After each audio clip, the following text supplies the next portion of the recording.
Hello नमस्कार प्यारे विद्यार्थियों, एक बार फिर आपका स्वागत है आपके अपने यूट्यूब चैनल ज्ञानविद हिमालय में। आज इस वीडियो के माध्यम से आपको बताएंगे कि अतुल माहेश्वरी परीक्षा 2024 की होने वाली है, जिसका एग्ज़ाम नवंबर में होने वाला है। इसका एग्ज़ाम कब होगा? नवंबर के लास्ट तक भी हो सकता है, नवंबर के दूसरे सप्ताह में भी हो सकता है। ऐसे अभी डेट इसकी निश्चित नहीं है, लेकिन नवंबर में ये पेपर होने वाला है, इसकी पूरी उम्मीद है। अब इसमें पेपर में कैसे क्या प्रश्न बनेंगे, किस विषय से कितने प्रश्न आएंगे, तो इस वीडियो के माध्यम से आपको पूरी जानकारी देंगे। अभी अमर उजाला के द्वारा एक मॉडल पेपर जारी किया गया है जो 2018 का है, लेकिन उसी के आधार पर प्रश्न बनेंगे। तो हम लोग इससे अनुमान लगा सकते हैं कि प्रश्न कैसे बनने वाले हैं, कि प्रश्न साधारण प्रश्न रहेंगे या प्रश्न कठिन रहेंगे। इस पूरी जानकारी इस वीडियो के माध्यम से देंगे। जैसे आप देख सकते हैं कि पहला प्रश्न इसमें दे रखा था। और आप लोग एक बात ये भी ध्यान रखना कि फार्म भरने की जो लास्ट डेट है वो कितनी है। फार्म भरने की जो लास्ट डेट है, फार्म ऑनलाइन करने की जो लास्ट डेट है वह 30 सितंबर है। तो आप लोग क्या करें, अपने फार्म को ऑनलाइन कर दीजिए, नहीं तो आप जब डेट निकल जाएगी फिर आप कहेंगे कि पेपर नहीं भर फार्म नहीं भर पाए, तो ऐसी विभिन्न समस्याएं फिर आपके आगे आएंगी और आप परीक्षा से वंचित रह जाएंगे, तो आप लोग परीक्षा नहीं दे पाएंगे। तो परीक्षा को देने के लिए आपको एक फार्म ऑनलाइन करना पड़ता है, जिसके लिए हमने पिछली वाली वीडियो में आपको पूरी जानकारी दी थी कि कौन कौन से कागज़ लगते हैं। आज आपको इस मॉडल पेपर के द्वारा बताएंगे कि कौन कौन से प्रश्न आते हैं। प्रश्न देखिए, पहले प्रश्न में पूछा गया है कि जैसे यहाँ पे लिखा है कि निर्देश, सबसे पहले निर्देश पढ़िए। निर्देश में सभी सबसे उचित विकल्प का चयन करें, सबसे उचित विकल्प का चयन करें। ये हिंदी का प्रश्न है। जैसे इसमें पहले प्रश्न में पूछा गया था कि निम्नलिखित में से कौन सा शब्द संज्ञा है, तो ऑप्शन थे क्रोध, क्रोधी, क्रोधित और क्रोध। तो इसके इस प्रकार से ऑप्शन है। ऐसे ही पेपर आपके पास भी आएगा कि जैसे इस प्रश्न में कौन सा ऑप्शन सही है। तो इसमें प्रश्न में पूछा गया था निम्न में से कौन सा शब्द संज्ञा है, तो आप लोगों को बताना है। इस तरीके के प्रश्न आपके एग्जाम में भी। अगले प्रश्न में पूछा गया है कि किस शब्द में अधि उपसर्ग नहीं लगा है, तो किस शब्द में अधि उपसर्ग नहीं लगा है। जैसे ऑप्शन दे रहे हैं आधार, अधिक्षण, आदित्य का, और लिखा है अभ्युदय। तो ऐसे ऑप्शन दिए होंगे, जिससे के बाद आपको एक ऑप्शन चयन करना पड़ेगा। जैसे इसमें जवाब लिखा है ऑप्शन नंबर बी। अब जैसे प्रश्न नंबर 3 है, प्रश्न नंबर 3 में पूछा गया निम्नलिखित प्रश्नों में दिए गए वाक्यों में से कुछ अशुद्ध और कुछ शुद्ध वाक्य जिस भाग में त्रुटि हो उस भाग का अंग रख ABCD को ही आपका उत्तर है। यदि वाक्य में कोई त्रुटि ना हो तो कोई त्रुटि नहीं है, तो डी जवाब के रूप में चिन्हित लगाएंगे या चिन्ह कीजिए। तो ऐसे प्रश्न आते हैं। अब जैसे इसमें ऑप्शन भी इस तरीके दे रखे हैं, फिर उनके जो आंसर आप लोगों को टिक लगाना है, जैसे ABCD इस तरीके से ये प्रश्न दे रखा है। तो ऐसे ही प्रश्न, बहुत आसान प्रश्न पूछे जाएंगे। इसकी पूरी तैयारी आपको हम यूट्यूब के चैनल के माध्यम से कराई रहे हैं। हमारे यूट्यूब चैनल का नाम है ज्ञानविद हिमालय क्लासेस, उसके द्वारा तैयारी कराई जा रही है। और जो भी हमारे आसपास के क्षेत्र के जो बच्चे हैं उनको ऑफलाइन कोचिंग के माध्यम से भी कोचिंग दी जा रही है, उनकी तैयारी अच्छे तरीके से कराई जा रही है। आप लोग ऑनलाइन जुड़े रहिए हमारे चैनल से और अपनी तैयारी को बेहतर बनाते रहिए। और आपको एक बात बताई थी कि व्हाट्सअप ग्रुप है, व्हाट्सअप ग्रुप से जुड़ने के बाद आपको क्या फ़ायदा हो गया। तो व्हाट्सअप से ग्रुप से अगर आप जुड़ते हैं, उसकी लिंक डिस्क्रिप्शन में है, तो उस ग्रुप के माध्यम से अतुल माहेश्वरी NMM जैसे विभिन्न एग्ज़ामों की तैयारी बिल्कुल फ्री कराई जाती है। और उस ग्रुप के माध्यम से टेस्ट भी कराए जाते हैं। तो टेस्ट आपको देना बहुत ज़रूरी है, क्योंकि टेस्ट देने से अनुमान लगता है कि कितने नंबर हमारे आ रहे हैं, कितनी तैयारी हमें आवश्यकता है। ऐसे विभिन्न जो बातें होती हैं उस ग्रुप के माध्यम से भी क्लियर हो जाती हैं। अब अगला जैसे प्रश्न था कि सुगम का विलोम है। अब ऑप्शन दे रहे हैं दुर्गम, अगम और आगम, दुर्लभ। तो जो भी प्रश्न सही होगा, ऑप्शन सही होगा, उसका आप लोग आंसर कर देंगे, आपको उसमें टिक लगा देंगे। अब प्रश्न नंबर जैसे जीके के कैसे प्रश्न आएंगे, तो जीके के प्रश्न आते हैं कि जैसे लिखा है कि दक्षिण एशियाई क्षेत्रीय सहयोग संगठन दक्षेस का या सार्क का मुख्यालय कहाँ है। जो भी होगा, जैसे option A Colombo, B option है बेंगलुरु, सी ऑप्शन है काठमांडू, डी ऑप्शन है इस्लामाबाद। तो जो भी प्रश्न है उसका आंसर जो भी आप लोगों को सही लगे आप लोग टिक लगाना है। और पेपर को अच्छे तरीके से करना है। जैसे नहीं कि पेपर गए आप लोग, जैसे पेपर को सरल लगा तो एकदम जैसे करने लगे बहुत तेज़ी से, तो उसमें क्या हो जाती, कहीं ना कहीं कई गलतियां हो जाती हैं, जिसके कारण आपका जो स्कॉलरशिप मिलने वाली उससे बाहर आप हो जाते हैं। तो अगला प्रश्न जैसे जीके में ये पूछा गया है कि अंतर्राष्ट्रीय न्यायालय में किसी भी देश के कितने न्यायाधीशों का चुनाव एक साथ नहीं किया जाता है। ऑप्शन दे रखे हैं, ऑप्शन जैसे इसमें दे हैं 7, 5, 2, 1, ऐसे ही ऑप्शन उस पेपर में भी आएंगे। अब प्रश्न नंबर 3 जैसे जीके का दिया है कि भारतीय अर्थव्यवस्था किस तरह की है, समाजवादी है, स्वतंत्र, गांधीवाद या मिश्रित है। तो ऐसे प्रश्न आएंगे। अब जैसे चौथा प्रश्न जीके में पूछा गया है 26 जून 1945 सैन फ्रांसिस्को में कितने देशों प्रतिनिधियों ने संयुक्त रूप से संघ के चार्टर पर हस्ताक्षर किए थे। ऑप्शन है 22, 45, 50, 62। जैसे इसका आंसर भी दे रखा है, सभी प्रश्नों के आंसर दिए हैं तो आप लोग आंसर देख सकते हैं। तो 50 था। अब अगला प्रश्न जैसे कुछ इसमें है कि रेशम बुनकरों की श्रेणी की जानकारी निम्नलिखित में से किस अभिलेख से प्राप्त होती है। तो ये ऑप्शन दे रखे हैं देवपाड़ा अभिलेख, मंदसौर अभिलेख, हाथी गुफा अभिलेख, प्रयाग स्तंभ लेख। तो इन प्रश्नों के माध्यम से एक अनुमान हम लगा सकते हैं कि किस प्रकार के प्रश्न बन रहे हैं। अब जैसे प्रश्न नंबर 6 है, प्रश्न नंबर 6 में पूछा गया रेगुलेटिंग एक्ट कब आया था, हमने आपको पढ़ा ही था। तो ऑप्शन इसमें है 1773, 1771, 1785, 1793। इनके आंसर नीचे दिए गए हैं। अब इंग्लिश के कुछ प्रश्न दे रखे हैं, इंग्लिश के भी प्रश्न आते हैं। अभी आपको लास्ट में बताएंगे कितने प्रश्न आते हैं, कितना आप लोगों को समय मिलेगा, कितनी है पूरी जानकारी आपको वीडियो के लास्ट तक देंगे। अब जैसे इसमें पूछा गया इंग्लिश का प्रश्न है कि direction choose the world group of words which is most opposite in meaning to the world.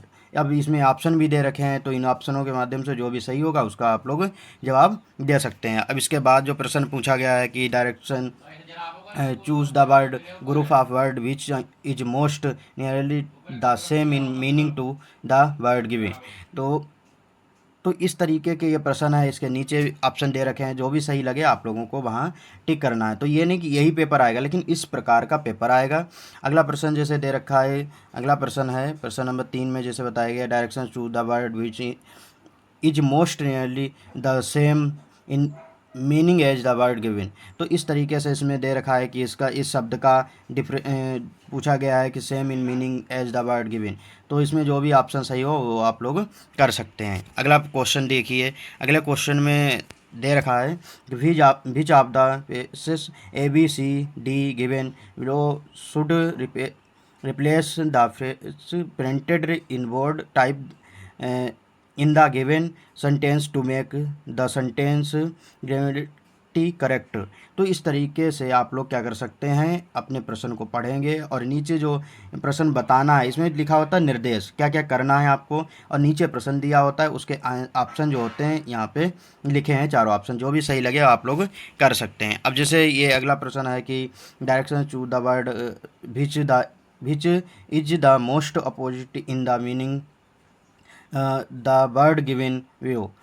तो इस तरीके से आप लोग अनुमान लगा सकते हैं कि ये जैसे डायरेक्शन लिखा है तो इसमें आप लोगों को निर्देश दिए जाते हैं कि इस प्रश्न में करना क्या है, और नीचे जो शब्द दिया है उसका पूछा जाता है, निर्देश दे दिए हैं तो उसके नीचे बताना होता है। इस तरीके की ये प्रश्न आएंगे इंग्लिश के। अब प्रश्न देखिए, जैसे गणित के प्रश्न किस प्रकार के बनेंगे। तो गणित के प्रश्न है, मैथ के प्रश्न किस प्रकार बनेंगे। जैसे लिखा यदि किसी धन के 5% वार्षिक दर से 3 वर्ष के चक्रवृद्धि ब्याज और साधारण ब्याज में अंतर 11.40 रुपये हो तो मूलधन कितना होगा। जैसे इसमें ऑप्शन दे रखे हैं 1500 रुपये, 1475 रुपये, और विभिन्न ऑप्शन दिए हैं। तो आप लोग जो भी आप लोगों को सही लगे आप लोग उसका आंसर कर सकते हैं। प्रश्न जैसे 2 है कि निर्देश निम्नलिखित प्रश्नों में प्रश्नवाचक चिन्ह के स्थान पर क्या आएगा। इसमें यह समीकरण दिया है तो आप लोगों को हल करना है। जैसे प्रश्न नंबर इसमें 2 में दे रखा है निर्देश। निर्देश में सबसे पहले तो आप लोगों को निर्देश पढ़ना है, क्योंकि आप लोग निर्देश पढ़ेंगे उसके माध्यम से ही पता कर पाएंगे कि इस प्रश्न में करना क्या है। अब जैसे ये लिखा है 9 का होला स्क्वायर दिया है, 3 का होला स्क्वायर दिया है, बीच में चिन्ह लगाए गए, तो इस समीकरण को आप लोगों को हल करना है। इस समीकरण को हल करना है। हल करने के बाद जो भी ऑप्शन है उसको सही करना है। अब प्रश्न नंबर 3 में पूछा गया निम्नलिखित प्रश्नों में प्रश्न चिन्ह के स्थान पर क्या आएगा। अब जैसे इसमें क्वेश्चन मार्क लिखा है का 56% प्लस 45 बराबर 353 है। अब इसमें जो प्रश्न को हल करना है और इसमें ऑप्शन दे रखे हैं 450, 520, 550, 660 इस तरीके के ऑप्शन होंगे। आप लोगों को जो प्रश्न का सही आंसर आएगा उसको आप लोगों को टिक कर देना है। और इस तरीके से अगर आप लोग सबसे अच्छे ज़्यादा नंबर प्राप्त करते हैं तो आपको अमर उजाला फाउंडेशन की तरफ से जो धनराशि है वो दी जाएगी। जैसे आपको हमने बताया था कि 9th और 10th के बच्चे हैं उनको धनराशि कितनी दी जाएगी, 50,000 रुपये दी जाएगी। और 11th और 12th का जो छात्र होगी या छात्रा होगी तो उसको 75,000 रुपये दिए जाएंगे। ये जानकारी आपको पिछली वाली वीडियो में दी गई थी। प्रश्न नंबर 5 है। प्रश्न नंबर 5 में पूछा गया है निम्नलिखित प्रश्नों के प्रश्न चिन्ह के स्थान पर क्या आएगा। यह समीकरण दिया है, आप लोगों को समीकरण हल करना है, जो भी आंसर आए वो आप लोगों को टिक कर देना है। अब जैसे प्रश्न नंबर 6 भी पूछा गया था, इसमें निम्नलिखित में से प्रश्न चिन्ह के स्थान पर क्या आएगा। ये समीकरण है, समीकरण को आपको हल करना है और इस माध्यम से ये गणित के प्रश्नों को भी आप लोग हल कर सकते हैं। अब जैसे रीजनिंग के किस प्रकार के प्रश्न बन रहे हैं तो रीजनिंग के भी प्रश्न देख लिए। जैसे निम्नलिखित रीजनिंग में पहले ये क्या कहा गया है, प्रश्न में एक प्रश्न जो है उसमें कहा गया निम्नलिखित 5 में से 4 एक निश्चित प्रकार के एक समान है तथा वे अपना एक समूह बनाते हैं, वह कौन सा एक है जो इस समूह से शामिल नहीं है। जैसे इसमें पूछ सकते हैं विजातीय या संगत पूछा गया है कि चारों जो हैं उसमें से एक अलग है, बाकी 3 एक जैसे। जैसे इसमें नेपच्यून है, मंगल है, शुक्र है, ये ग्रह हैं, बाकी चंद्रमा क्या है उपग्रह है, तो इसलिए ये क्या हो जाएगा, डिफरेंट हो जाएगा। प्रश्न नंबर 2 में पूछा गया प्रत्येक शब्द में प्रत्येक अक्षर का केवल एक बार प्रयोग करते हुए अक्षरों APN से अंग्रेजी के कितने अर्थपूर्ण शब्द बनाए जा सकते हैं। तो आपको हम इसके जो क्लास है आपको ऑनलाइन कराएंगे, तो आप लोग क्लास करेंगे, उसके बाद इन प्रश्नों को हल कर सकते हैं। तो जैसे इसमें कोई नहीं है, एक है, जो भी बनेंगे आप लोग हल करेंगे, जो भी प्रश्न बनेंगे तो आंसर आएगा तो आप लोग सही कर सकते हैं। अब जैसे तीसरे प्रश्न में पूछा गया है कि जैसे 5, 2, 4, 9, 8, 3, 6 प्रत्येक विषय में अंकों में से 1 घंटा दिया जाए तथा प्रत्येक सम अंकों में 1 जोड़ दिया जाए तो नई संख्या के बाएं से तीसरे अंक और दाएं से तीसरे अंक के बीच क्या अंतर होगा। अब आप लोग ये प्रश्न पढ़ेंगे तब आप लोगों को ये प्रश्न बिल्कुल आसान लगेंगे, इनको बहुत अच्छे तरीके से आप कर देंगे। ऐसे ही प्रश्न चौथा है जिसमें पूछा गया है कि शालिनी 15 मीटर दक्षिण की ओर गई, दाईं ओर मुड़ी और 3 मीटर गई, फिर दाईं ओर मुड़ी, फिर 15 मीटर चली गई, रुक गई और रुक गई। रुकने के बाद शालिनी का मुख किस दिशा की ओर है। आप लोग क्या है, दिशा दूरी वाला ही है सवाल, तो आप लोग दिशा दूरी चैप्टर पढ़ेंगे, उसके बाद इस प्रश्न को करेंगे, बहुत आसानी से इस प्रश्न को कर सकते हैं। इसका जो दिशा की तरफ उसका मुख होगा वही ऑप्शन सही होगा। अब प्रश्न अगला देखिए जिसमें पूछा गया है कि यदि शब्द प्रॉफिट के वर्णों को बाएं से दाएं वर्णमाला के क्रमानुसार पुनर्व्यवस्थित किया जाए तो कितने वर्णों के स्थान पर अपरिवर्तित रहेंगे। तो ये भी प्रश्न रीजनिंग का है, तो रीजनिंग के इस प्रकार के प्रश्न बन रहे हैं। तो आप लोगों को अभी तक उम्मीद है कि पेपर पैटर्न समझ में आ रहा होगा, किस प्रकार के प्रश्न बन रहे हैं, किस किस विषय से प्रश्न आ रहे हैं। अब जैसे इसमें देखिए कि कंप्यूटर के भी कुछ प्रश्न आ रहे हैं। कंप्यूटर के जैसे हेक्साडेसिमल अंक प्रणाली में 11 का निरूपण किया जाता है, तो इसका सही आंसर क्या होगा। तो ये जो ऐसे ऑप्शन बी लिखा है, तो इसमें जो भी आप लोग पढ़ेंगे पढ़ाया जाएगा आपको ऑफलाइन कोचिंग या ऑनलाइन कोचिंग के माध्यम से, तो आपकी तैयारी बिल्कुल फ्री कराई जाएगी। ऑफलाइन कोचिंग के माध्यम से और ऑनलाइन जो तैयारी आप लोग कर रहे हैं तो ऑनलाइन तैयारी बिल्कुल आपकी फ्री कराई जाती है। अब इसमें दूसरे में पूछा गया है कि फाइल वायरस मुख्यतः नष्ट करते हैं। फाइल जो वायरस होते हैं मुख्यतः नष्ट करते हैं किसको, डाटा फाइलों को या ग्राफिक्स फाइलों को या बड़े आकार की फाइलों को या क्रियान्वयन योग्य फाइलों को। इस प्रकार के प्रश्न आएंगे, जो भी आपको सही लगे आप लोग टिक कर देना है। अगला प्रश्न जैसे इंटरनेट में अधिक से अधिक कितने नेटवर्क आपस में जुड़ सकते हैं।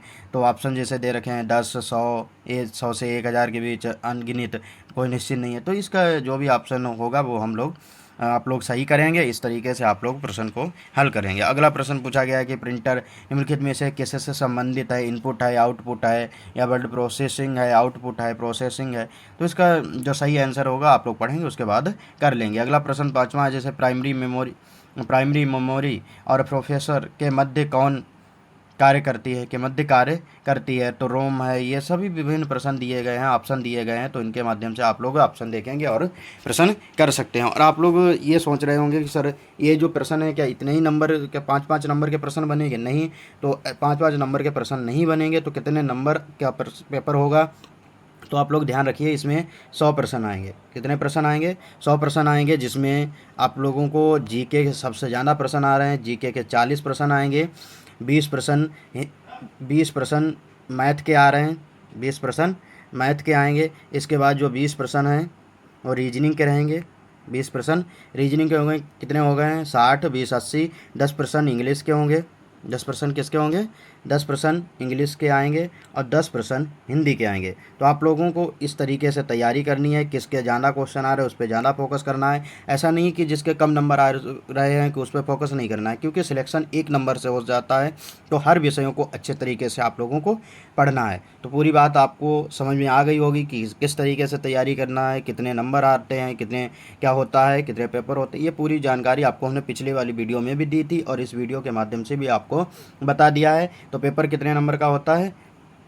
100 नंबर का होता है। इसमें कितने कितने प्रश्न किस किस के विषय के आते हैं, तो पूरी जानकारी आपको इस वीडियो के माध्यम से दी है। तो अगर आप लोग तैयारी बिल्कुल फ्री करना चाहते हैं तो हमारे यूट्यूब चैनल ज्ञानवेद हिमालय के चैनल से जुड़ जाइए और अपनी की तैयारी को बेहतर बनाइए। और आप लोग टेस्ट देना चाहते हैं तो हमारे व्हाट्सअप ग्रुप से जुड़िए और व्हाट्सअप ग्रुप के माध्यम से आप लोगों को टेस्ट कराए जाते हैं और आप लोग उन ग्रुप के माध्यम से टेस्ट करेंगे और अपनी कॉपी भेजेंगे। उसको चेक करने के बाद हमारी टीम आपके लिए भेजेगी कि कितने आप लोगों ने प्रश्न गलत किए हैं, कितने सही किए हैं। ये विभिन्न जानकारी आप लोगों को दी जाती है। तो आज के लिए वीडियो में इतना ही है। धन्यवाद।